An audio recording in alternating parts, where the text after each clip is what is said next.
What is really new in Kingdom Rush Alliance?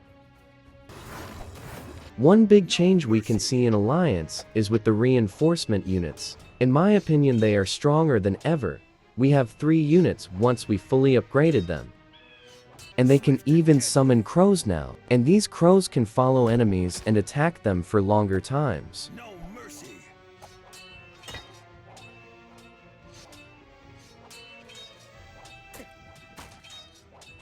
Another thing is, now, we can also move the units to wherever we want to. That's a big change in my opinion. We don't have to wait for them to reload to use them in different areas. No mercy.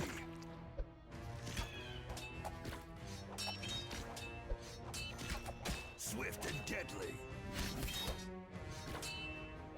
From the shadows.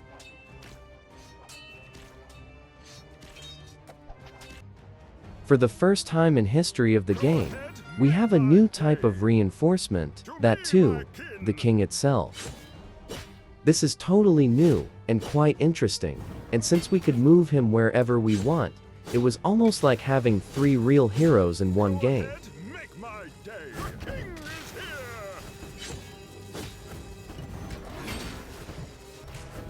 Go ahead, make my day.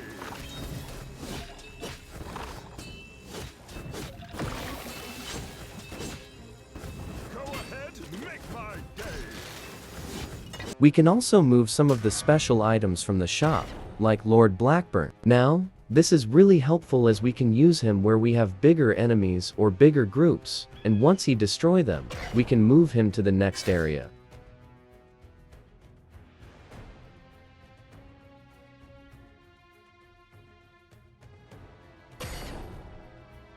This increases the usefulness of these types of special items.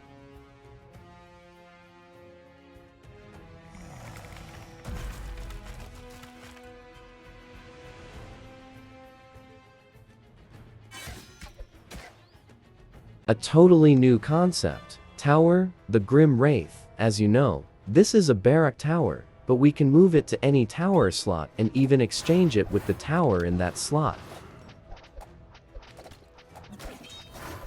This completely changes the equation of the game and helps us to build in strong tower and move it to wherever we want. The whole point of finding strategic locations and building a strong tower, there is change since the introduction of this tower. We used to have problems waiting enemies with magic resistance when we have only magic towers in one area. But with the help of Grim Wraiths we can move any tower to anywhere depending up on the enemies and situations. I think it's a real game changer, though I am not a fan of this tower.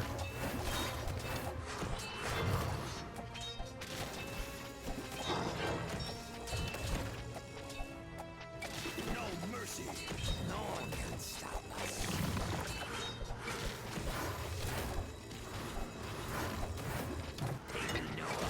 A new concept of special tower. We have to repair this tower after every 12 hits, that too with a variable cost, initially 300, then 250, then 200 and finally 150.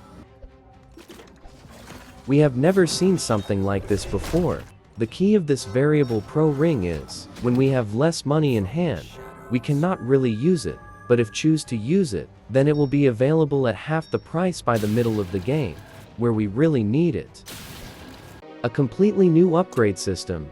Initially, we had on tab each for each of the towers, 1 for reinforcement and 1 tab for the special attack.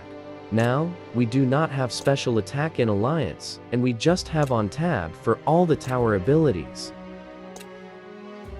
There is 1 tab exclusively for the hero abilities, and another one for the reinforcement, and the 4th tab is for both hero ability and towers. This look a bit confusing for the players who are used to the old system, but it's also not a bad system. Please let me know hey you think about the new upgrade system, and which system you prefer more, the old one, the one in Vengeance, or the latest one.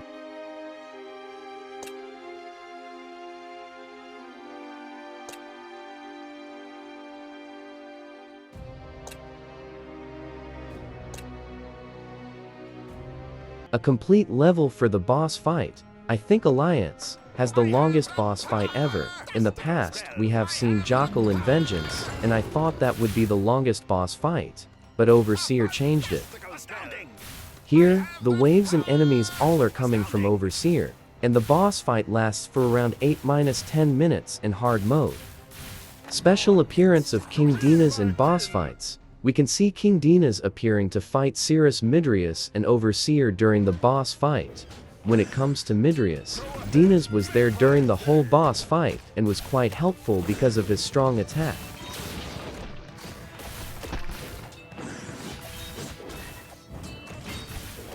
This is also something new, and it makes the game more infesting and engaging in my opinion.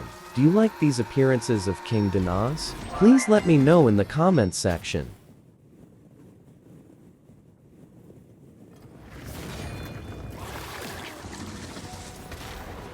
Thank you for watching.